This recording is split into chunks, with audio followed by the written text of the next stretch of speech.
यहाँ ऐसा ना होता हो, लेकिन बहुत बड़े आर्य समाज के क्षेत्र में अभी कहा जा रहा था कि कोई और लोग जो हैं वो ऋषि दयानंद के सामने किसी और को स्थापित करने की कोशिश कर रहे हैं। और लोग गड़बड़ करें वो समझ में आता है, लेकिन मैं अपने विद्वानों के साथ गड़बड़ करूं, मैं अपने आर्ष पाठ विधि पढ़े लिखे विद्वानों के साथ गड़बड़ करूं, मैं अपने गुरुकुलों में अपने बच्चों को ना भेजना चाहूं, अनाथों को भेजना चाहूं, जिसके माँ बाप नहीं हो, भोजन नहीं हो, उनको भेजना चाहूं, तो ये जो मेरे परिवार के प्रति पहला दायित्व मेरा बनता है। अभयं कुरु शन्नः कुरु प्रजाभ्यो भयन्नः पशुभ्यः दिक्कालाद्यनवच्छिन्नानन्तचिन्मात्रमूर्तये स्वानुभूत्येकमानाय नमः शान्ताय तेजसे निरतमीशस्य भक्तौ रे मनस्त्वं नो कुतो भवसि पतितमालस्य जाले त्वं कियत्कालं च यापयसि कियत्कालं च यापयसि। समादरणीय स्वामी ब्रह्मानंद सरस्वती जी,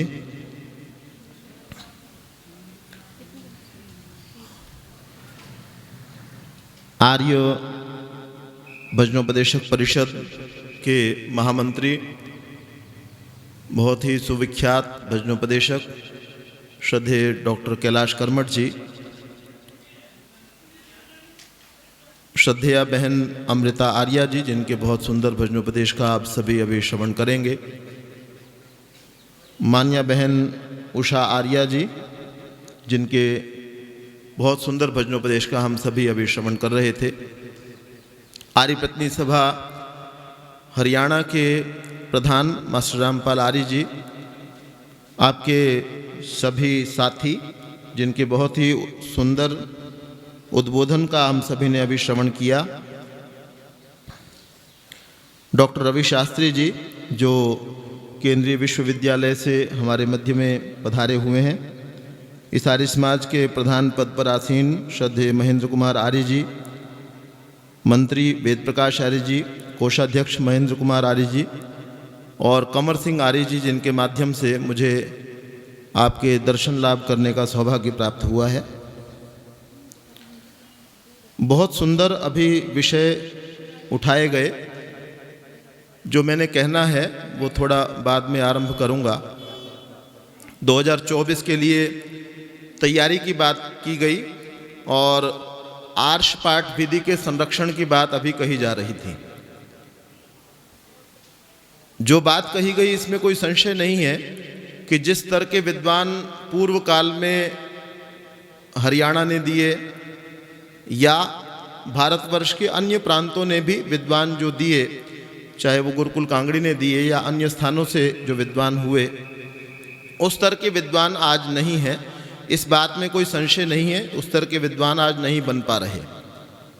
उसके अंदर दोष दोनों जगह का है। कुछ लोग ये मानते हैं, मैं एक बात इस संदर्भ में कहता हूं कि विद्वान क्यों नहीं प्राप्त हो पा रहे हैं। आप देखिए, हमारे घरों के अंदर जो बच्चा जन्म लेता है, हमारे पास में हम में से आज से 40 साल पहले से जो आर्य समाजी थे और आज भी आर्य हैं, ऐसे कितने लोग बैठे हुए हैं यहाँ जो आज से 40 वर्ष पहले भी आर्य समाज से जुड़े हुए थे या 30 वर्ष पहले भी जुड़े हुए थे, आज भी जुड़े हुए हैं। अब क्षमा चाहते हुए प्रश्न पूछूंगा, हम में से कितने व्यक्तियों ने अपने बच्चों को गुरुकुल के अंदर भेजा है? नहीं भेजा है। गुरुकुल के अंदर आने वाला बच्चा कहाँ से आ रहा है? वो उड़ीसा से आ रहा है। आप जाकर के देखें, आप शायद जानते भी होंगे गुरुकुलों की स्थितियों को।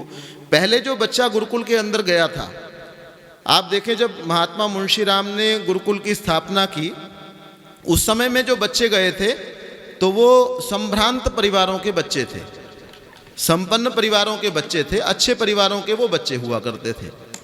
अब जो बच्चा आ रहा है वो बच्चा कहाँ से आ रहा है? जो जहाँ जिस प्रदेश में जिस स्थान पर भूखमरी है उसके पास खाने की रोटी नहीं है, तो उसको कोई व्यक्ति जाकर के, कोई उपदेशक, कोई और व्यक्ति, कोई उसके गांव का, कोई उसके शहर का जाकर के ये कहता है कि आपको जो है ना बच्चे की भूख की निवृत्ति हो जाएगी, तो आप जो है ना इस बच्चे को फलाने गुरुकुल में भेज दो।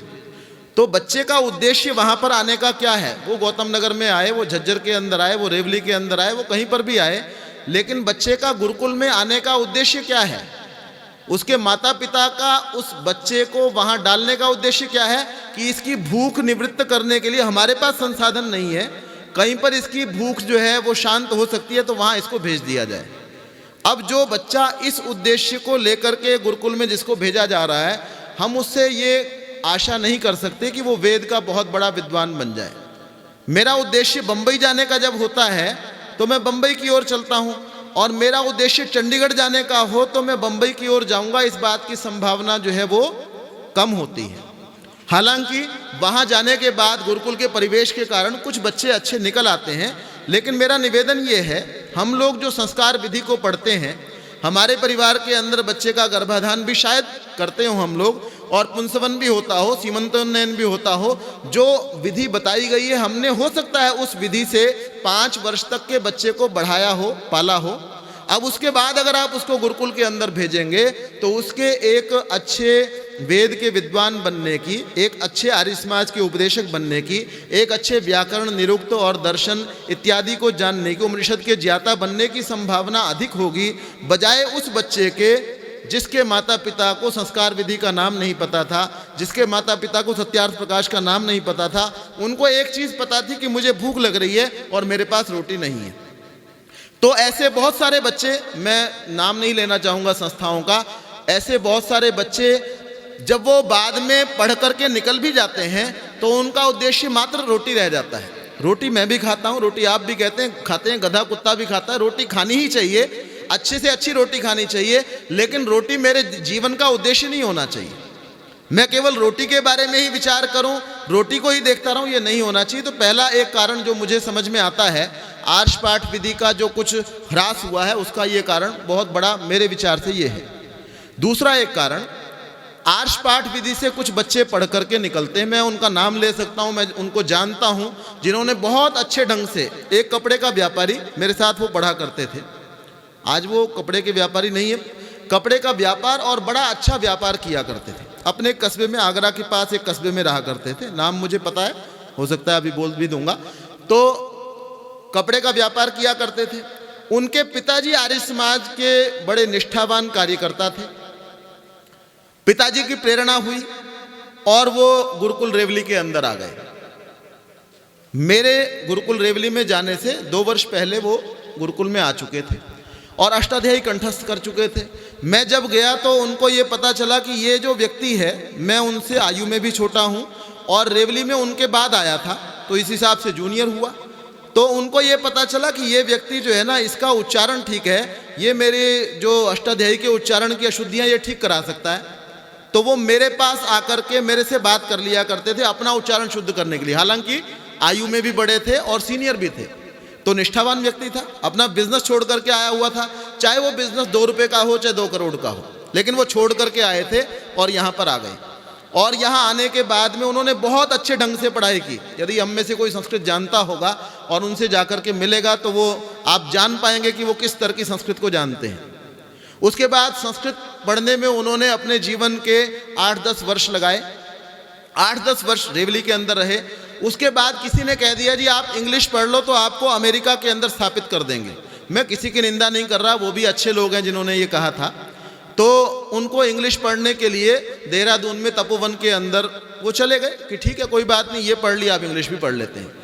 इंग्लिश पढ़ी, उसके बाद उनको साउथ अफ्रीका के अंदर जाने का अवसर मिला। वहाँ जाकर के जिस परिवार में वो रहे, वहाँ मांसाहार इत्यादि किया। आर्य समाज के प्रचार के लिए गए थे और कोई काम उन्होंने नहीं किया।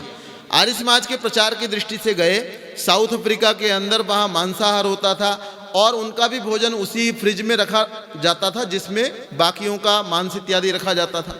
तो खैर उनको अच्छा नहीं लगा, वो वहाँ से आ गए और यहाँ आने के बाद में फिर वो ग्वालियर के पास कोई गुना जगह है शायद, वहाँ जाकर के कुछ समय रहे, वहाँ उनकी व्यवस्था नहीं हो पाई।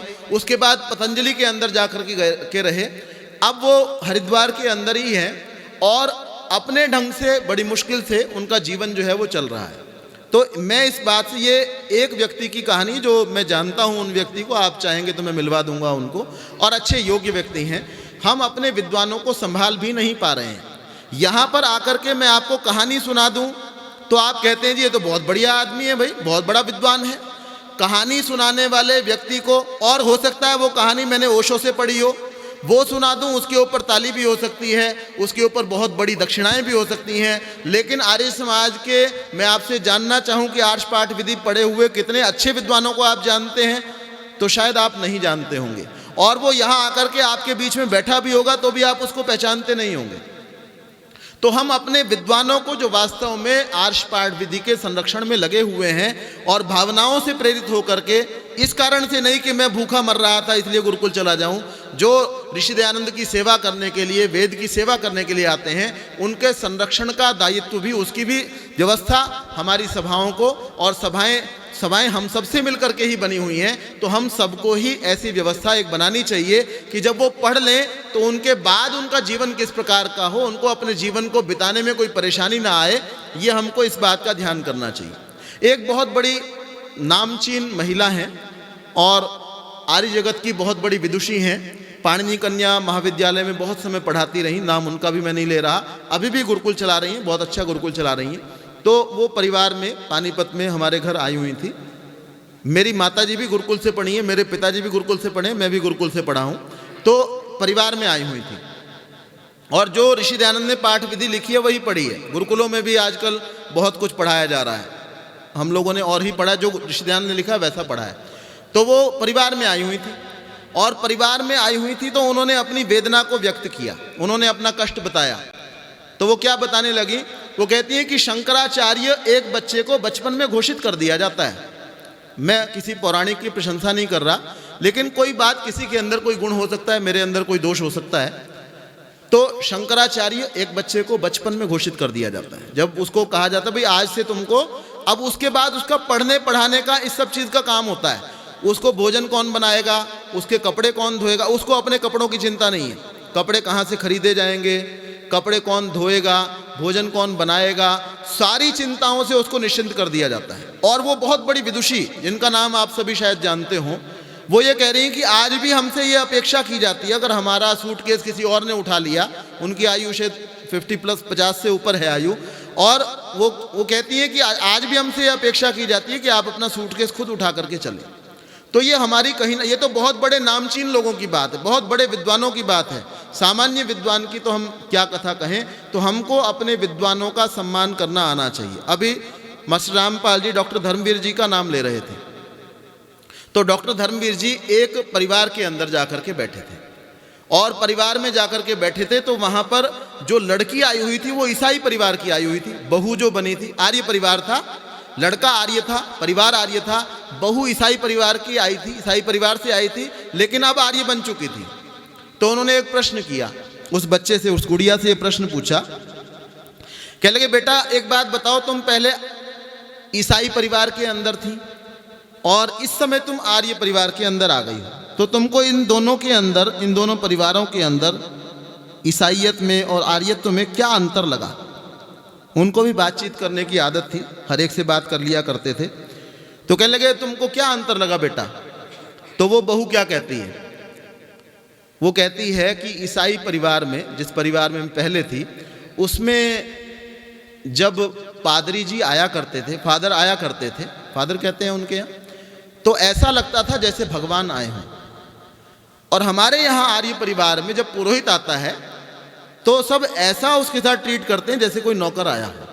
तो हमको ये थोड़ी सी व्यवस्था परिवर्तित करनी होगी, ये वास्तविकता है, हो सकता है आपके यहाँ ऐसा ना होता हो, लेकिन बहुत बड़े आर्य समाज के क्षेत्र में अभी कहा जा रहा था कि कोई और लोग जो हैं वो ऋषि दयानंद के सामने किसी और को स्थापित करने की कोशिश कर रहे हैं, और लोग गड़बड़ करें वो समझ में आता है, लेकिन मैं अपने विद्वानों के साथ गड़बड़ करूं, मैं अपने आर्ष पाठ विधि पढ़े लिखे विद्वानों के साथ गड़बड़ करूं, मैं अपने गुरुकुलों में अपने बच्चों को ना भेजना चाहूं, अनाथों को भेजना चाहूं, जिसके माँ बाप नहीं हो, भोजन नहीं हो, उनको भेजना चाहूं, तो ये जो मेरी दायित्व, मेरे परिवार के प्रति पहला दायित्व मेरा बनता है।